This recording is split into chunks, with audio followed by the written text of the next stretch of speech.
Good morning, everyone. This is Mike Dutter with the National Weather Service in Wakefield, and let's go ahead and start our most likely last live briefing for Hurricane Erin.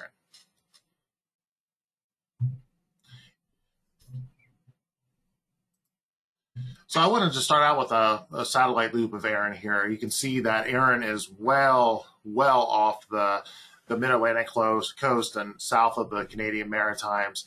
You can see it looks much more like almost like a winter storm now. It is definitely undergoing transition to a more extratropical cyclone and should be fully transitioned over to that in the next 12 to 24 hours as it moves rapidly to the northeast towards the northern Atlantic and up, eventually south of Iceland. The good news for us is that you can see in the satellite here, generally clearing skies across much of the state, much of the region.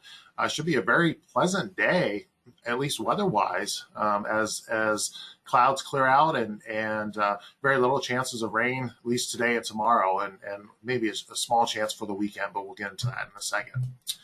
But first comes the remaining impacts of Hurricane Erin.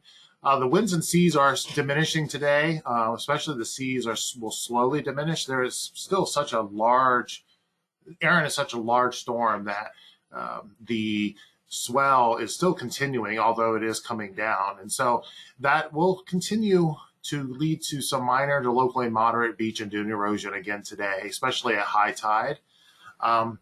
The big story for today and tomorrow are these remaining coastal flood warnings. The coastal flood warnings remain in effect for all of the lower and middle Chesapeake Bay as well as the Atlantic coast.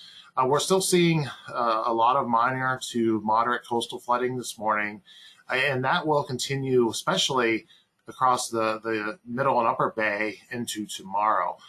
There is a chance of locally major tidal flooding on the bay side of the lower eastern shore tonight into Saturday.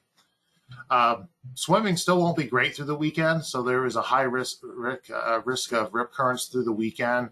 Again, the waves will be coming down, but it is such a long period swell that the rip currents, the situation will still be, high rip risk through the weekend.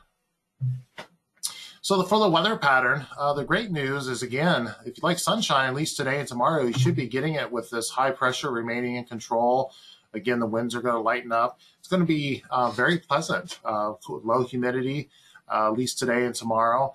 By Sunday, there is this cold front that approaches that could, and moves through by Monday, that could bring a few showers and storms. At this point, we're not expecting any severe weather, and it will be rather isolated storms on Sunday.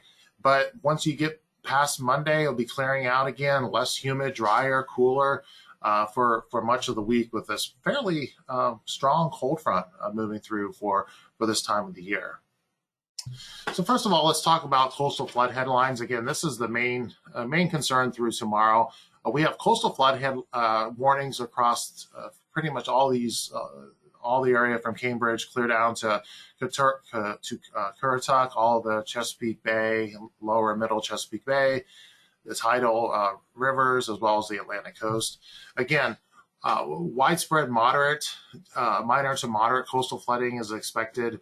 Again, it's actually ongoing right now in the bay as the tides, as we are at high tide. And it may, again, occur tonight as well, tonight's high tide. Again, there's just a lot of water trapped in the bay right now, especially. And along the Atlantic coast, those high waves combined with the higher than normal tidal levels are leading to the to coastal flooding again on the ocean side as well. And that major tidal flooding could continue up into the eastern shore, at least the bay side of the eastern shore, into tomorrow. Hurricane Erin, again, I showed you this earlier, but it's the storm is rapidly moving out to sea to the northern Atlantic. But again, such a big storm, and so we're going to see those building waves and continued tidal flooding and some beach erosion right through today and maybe even into tomorrow. Specifically into the tidal flooding, again, the worst conditions are expected today. You see a lot of reds, and some of this is occurring right now, especially in the lower bay with some moderate flooding. And later on today into tonight, we'll see additional moderate to locally major tidal flooding tonight across the upper bay this evening's and this overnight's high tide. Tomorrow and even into Sunday, we might see some continued nuisance to minor, maybe some locally moderate coastal flooding at Bishop's Head, but that will be gradually subsiding. Again, it's going to take some time for that water to get out of the bay, out of the Chesapeake Bay with all that, with the swell that's continuing to move in. Rip currents, again, continued high rip currents right through the weekend with those large waves continuing. Still is going to be a great weekend for swimming and at the beaches, considering the high waves and likely rip current risk. As for some specifics on various rivers, again, this is Lynn Haven, Souls Point, and Jamestown.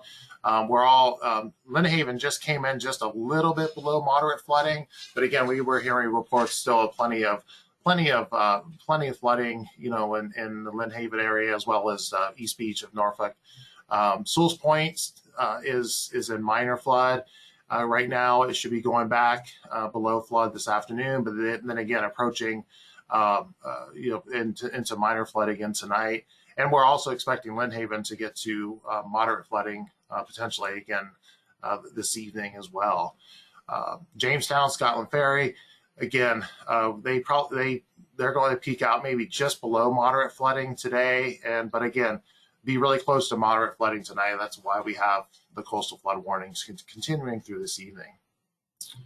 The upper bay, you can see the worst tides in the upper bay are likely later tonight and continuing really right through the weekend, especially at Bishop's Head. But we'll have elevated tides right through the weekend, really, with the worst most likely this overnight's high tide, where most sites will be approaching. It will be in moderate flood. Again, Bishop's Head will be perhaps to major flood as well. And the oceans, as those waves and the storm continues to exit, we will see those gauges continue to slowly subside through the weekend. It'll be slow, but the water will continue to subside. The worst high tide, today on the ocean will likely be this evening's high tide again as well. And then after that, we should see again slowly subsiding tides. As for the marine threat potential over the next 5 days, marine threat potential, again, the worst conditions mainly for seas. There's some wind gusts to 25 knots out there, but mainly the hazards for today will be the seas, especially over the ocean. And again, those should be subsiding through the weekend. By Monday, we look like we're seeing some somewhat pleasant conditions. It might be a little gusty, but the wave should be definitely well below 5 feet, 4 or 5 feet by Monday. Marine wind potential, again, seeing those peak wind gusts today continuing to subside, and then gradually turning from the north today to the east on Saturday. Again, may see some gustier winds on Saturday, but gusts maybe up to 20 knots coming down at the night, and then again another round of southeast winds of 15 to gusting to 15 to maybe 20 knots on Sunday. And sustained winds, again, generally fairly light, 10 to 15 knots or less, really right through the period. Again, very pleasant, increasingly pleasant boating conditions are expected through the weekend as that storm moves out and that high pressure builds in. Monday looks like a very nice day for boating, at least with regards to the winds, generally less than 10 knots. Wave heights, these peak wave heights are really what are occurring today. still 4 to 5 feet in the bay, or 3 to 5 feet in the bay, and again 6 to 9 feet over the ocean. But again, those should be gradually subsiding today into tomorrow, and especially on Sunday and Monday, they should be coming down. So get through today and tomorrow. The boating should be increasingly pleasant through later in the weekend and into early next week. And just a quick regional forecast summary for the through next week.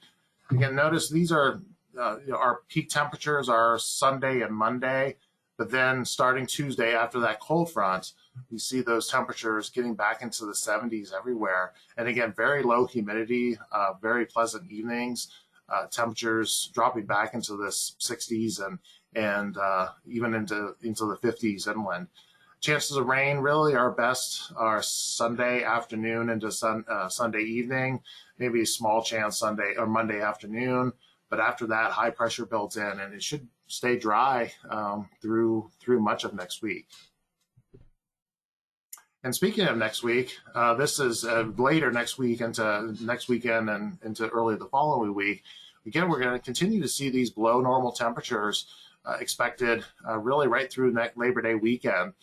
So it looks, again, very somewhat autumn-like a little bit, at least early autumn, and with highs maybe struggling to reach the low to mid 80s, through the weekend or through next weekend.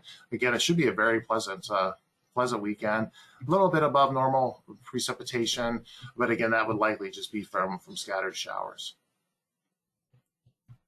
And that's all we have today. Again, this will likely be the last live briefing for Erin. However, we will continue to be issuing our daily briefings online and emailing them as needed.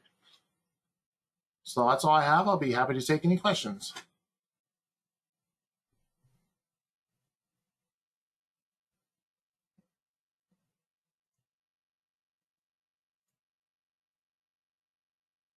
Well, I see no questions in the question box here. So thanks so much for your time, and everyone have a great weekend. And we'll be having our next live briefing on normal live briefing next Monday. Thank you so much, and have a great day.